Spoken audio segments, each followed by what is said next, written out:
आपको अब इस बात पे कोई शर्मिंदगी है जो इल्ज़ाम? नहीं, मुझे कोई शर्मिंदगी नहीं है क्योंकि मैंने किसी दूसरी वजह के लिए नहीं था किया मैंने। यानी उन्होंने अपने बेटे का घर भी ख़राब कर दिया, आपकी ज़िंदगी भी ख़राब कर दी। अब आप 2 से 3 साल आप बता रहे हैं आप उसके रिश्ते में रहे हैं, तो कैसे कोई आपको एक्सेप्ट करेगा? I have no idea। सारी बात है, दुख तो होता है। दुख तो होता है, 8 साल गुजरा हो तो दुख तो होता है।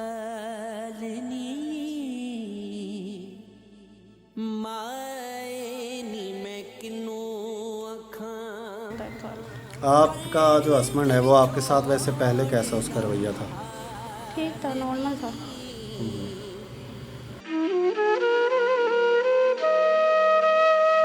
अस्सलाम वालेकुम व्यूअर्स, मैं हूं आपका मेज़बान अली रज़ा। आज आपके सामने एक ऐसी स्टोरी लेके आया हूं, दिल दहलाने वाली स्टोरी है जिसमें मुझे शर्मिंदगी तो है लेकिन दुख बहुत ज़्यादा हुआ है कि हमारी बहनों को ऐसे कदम क्यों उठाने पड़ रहे हैं। रीज़न क्या है? एक छोटा सा वाक़या इन बहन के साथ पेश आता है जिसकी वजह से इनको अपने देवर का जेवर चोरी करना पड़ता है।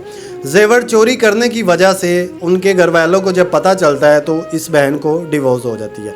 अब सारी की जो स्टोरी है, ये मसला पेश आया क्यों आया, वो इसी बहन की ज़ुबानी में आप तक सुनवाता हूँ। हमारे साथ किरण मौजूद हैं, इन्होंने जो भी चोरी की है, जो भी मामलात इनके सामने पेश आए हैं, हम आप तक शेयर करते हैं। उनसे पहले जो न्यू व्यूवर्स आपसे रिक्वेस्ट करूंगा, हमारी इस वीडियो को आप शेयर ज़रूर करें ताकि आपके इस शेयर करने से ये मैसेज उन बहनों तक पहुंच जाए जिनके घर ख़राब होते हैं इस रीज़न से। जी अस्सलाम वालेकुम। वालेकुम अस्सलाम। किरण, सबसे पहले तो हम आपसे माजरत चाहते हैं, हम आपका ये जो राज फाश नहीं करना चाहते। आपने ख़ुद हमें बुलाया इसलिए कि मेरा ये मैसेज और बहनों तक पहुंच सके। तो मुझे ये बताएं, आपको ये वीडियो जो बन रही है इसमें कोई इशू तो नहीं है? नहीं, मुझे कोई इशू नहीं। अच्छा, तो मुझे ये बताएं कि आपने जो जेवर चोरी किया था, जो आप इल्ज़ाम लगाए, मैं तो इस बात को ये भी नहीं कहूँगा कि आपने चोरी किया है क्योंकि आप मजबूर थे। तो क्या मतलब कि कितने तोले वो सोना था? 2 तोले गोल्ड था किसका वो? मेरे देवर का था, उसकी शादी के लिए रखा हुआ था। तो ऐसी क्या मजबूरी, ऐसी क्या रीज़न बनी कि आपको वो जेवर उठाना पड़ा? मेरी मामा की ना तबीयत ख़राब थी तो हॉस्पिटल में एडमिट थे, तो ऑपरेशन पे ना ज़्यादा खर्चा आ रहा था। उस मजबूरी में मतलब कि आपको जेवर चोरी करके उठा के बेचना पड़ा? हाँ जी। तो क्या आपने वैसे किसी से हेल्प नहीं मांगी, किसी को मदद नहीं? हेल्प कोई करता लेकिन इतने ज़्यादा पैसों की तो नहीं ना करता कि 1 लाख 1.5 लाख 2 लाख चाहिए हो तो कोई इतने पैसों की हेल्प तो नहीं ना करेगा। आपने अपनी वालदा को ये बताया था कि ये मैं जेवर उठा रही हूँ? नहीं, मैंने उनको भी नहीं था बताया। लेकिन व्यूवर्स के ये माँ का रिश्ता ऐसा रिश्ता होता है जहाँ पे इंसान मजबूर हो जाता है। बहुत सारे वाक़यात ऐसे हम देखते हैं कि माँ की गैरत के लिए लोग कत्ल भी कर देते हैं। माँ के पीछे, माँ के प्यार में लोग अपनी किडनी दे देते हैं, अपना जिगर दे देते हैं, जान दे देते हैं। तो मेरी इस बहन ने भी ना सोचा कि मेरे साथ आगे क्या होगा। देखें, आज अपनी माँ के लिए वो इस हद तक मजबूर हो गए कि उन्होंने एक कदम उठाया और उनको डिवोर्स हो गई। तो किरण देखें, आपने हेल्प की नीयत, आपने सोच ये रखी थी। आपकी सोच क्या थी जब आपने जेवर उठाया, जब चोरी किया? आपकी फीलिंग तब आपके दिल में कोई ऐसी बात नहीं आई कि मेरे ससुराल वालों को जब पता चलेगा तो वो क्या कहेंगे मुझे? नहीं, मेरी सोच ये थी कि मेरे पास जैसे वैसे अरेंज होंगे तो मैं बनवा के वैसे ही रख दूँगी। मुझे नहीं था पता कि उनको पहले पता चल जाएगा। तो फिर जब पता चला है तो सबसे पहले किसको मतलब पता चला, किसने इस हद तक आपको मेरी पहुंचा? सास को ही पता चला था, उन्होंने मतलब सारा को बताया।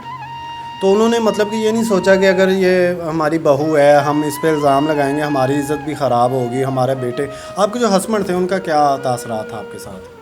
उनके भी तासरात बुरे थे। अगर वो हेल्प करने वाले होते तो मुझे ये कदम भी ना उठाना पड़ता। यानी कि वो हेल्प करना चाहते ही नहीं थे पहले हाँ से। जी। और जब ये मसला पता चला, उन्होंने अपनी माँ का साथ दिया या आपका साथ दिया? उन्होंने अपनी माँ के साथ दिया। उन्होंने ये नहीं सोचा कि मेरा घर ख़राब हो रहा है, मेरी माँ की वजह से आपसे छोटी सी गलती हुई। अब आपने जेवर जो है उनका, जब ये डिवोर्स हुई तो फिर आपने बताया जैसे कि आपने उनको पैसे भी रिटर्न किए हैं। हाँ जी। तो जब आपने पैसे ही रिटर्न कर दिए फिर उन्होंने आपको डिवोर्स क्यों दी? डिवोर्स वो पहले ही दे चुके थे ना, इसी वजह से कि आपने घर में से जेवर क्यों छुड़ाया, मतलब पैसे बाद में भी ऐसे की कोई हरकत हो सकती है, ये है वो है। यानी नहीं, उन्होंने आपको साफ लफ्ज़ों में चोर ही समझा? हाँ जी। उन्होंने ये नहीं सोचा कि इनकी वालदा की मजबूरी है? हाँ जी। उनको वैसे इस चीज़ का इल्म था कि आपकी वालदा एडमिट है? हाँ जी, सबको पता था। यानी कि बात भी छुपी नहीं है। देखें व्यूअर्स, उनको एक पता भी है कि इस बच्ची की मजबूरी भी है। फिर इस शहज़ादी ने, इस मेरी बहन ने जेवर के जो पैसे थे वो भी उतने वापस कर दिए। सब कुछ होने के बावजूद भी आज इसको डिवोर्स हो गई है। उसकी रीज़न क्या है कि इनका हस्बैंड ही इनका साथ ना दे सका। अगर आज हम अपनी बहनों की तरह, अपनी बेटियों की तरह अपनी बहू को समझे, अपनी बीवियों को समझे, तो शायद इस हद तक बात आए ही ना। आज इसके साथ भी जो हुआ है, आप मुझे बताएं, आपको अब इस बात पे कोई शर्मिंदगी है जो इल्ज़ाम? नहीं, मुझे कोई शर्मिंदगी नहीं है, क्योंकि मैंने किसी दूसरी वजह के लिए नहीं था किया। मैंने तो वापस रखना था। मेरी सोच यही थी कि मैं जैसे पैसे ले लूँगी वापस रख दूँगी, तो मुझे इस चीज़ की कोई शर्मिंदगी नहीं है। और मैंने किए भी है रिटर्न पैसे। यानी आपने अपने माँ के लिए कदम उठाया हाँ था, जी। इसलिए आपको इस चीज़ का ज़रा भी दुख नहीं है? नहीं, बिल्कुल भी नहीं। तो व्यूअर्स, मैं तो अब आप जो हमारी बहनें हैं या जो भी हमारा शो देख रही है, आप उनको क्या मैसेज देना चाहेंगे? मैं उनको यही मैसेज देना चाहूँगी कि जो है ना, उनके शौहर अगर उन पर बिलीव करते हैं ना, तो फिर उनकी मतलब उनको बता के कोई भी ऐसा काम कर ले। मेरे से भी गलती हुई, मुझे बता देना चाहिए था। कम से कम एटलीस्ट अपने शौहर को तो बता देती।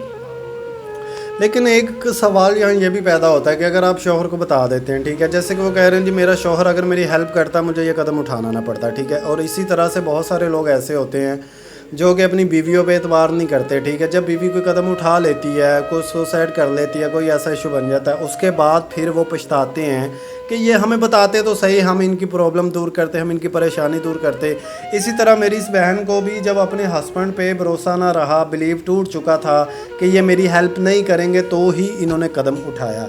तो मेरा भी जो लोग देख रहे हैं उनसे यही मैसेज है, उनसे ये रिक्वेस्ट है, देखें जो भी शोहर है, जो भी मेरा भाई है, अपनी बीवियों को अपनी उन जैसे आपकी बहनें हैं किसी के घर में जाती है ना, तो जो भी ऐसे पेरेंट्स देख रहे हैं जिनके घरों में बहू हैं, उसको अपनी बेटी समझे, अपनी औलाद समझे, उनकी छोटी छोटी गलतियों को माफ़ करना देना चाहिए। आपने उनसे अपनी जो सास थी उनसे माफ़ी मांगी थी इस मामले में? जी, मैंने माफ़ी मांगी थी, मैंने बताया था और मैंने कहा भी था कि मैं वापस कर दूँगी पैसे, लेकिन उन्होंने इशू ज़्यादा ही बना दिया हुआ था। यानी उन्होंने अपने बेटे का घर भी ख़राब कर दिया, आपकी ज़िंदगी भी ख़राब कर दी। अब आप 2 से 3 साल आप बता रहे हैं आप उसके रिश्ते में रहे हैं, तो कैसे कोई आपको एक्सेप्ट करेगा? I have no idea। सारी बात है, दुख तो होता है। दुख तो होता है, 8 साल गुजरा हो तो दुख तो होता है।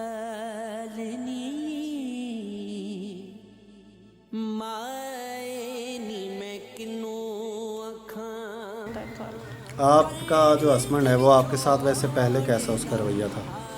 ठीक था, नॉर्मल था। चले जी व्यूवर्स, देखें, दुआ ही कर सकते हैं अपनी इस बहन के लिए। अल्लाह पाक इनके दुख को मतलब कि खुशी में तब्दील करे। जो भी होता है अल्लाह की तरफ से होता है। तो ये भी मजबूर थे अपनी माँ के लिए, इन्होंने अपनी माँ के पीछे लग के ये कदम उठाया। आज वो कदम इनको डिवोर्स तक ले आया है। अल्लाह पाक की इसमें कोई ना कोई बेहतरी होगी।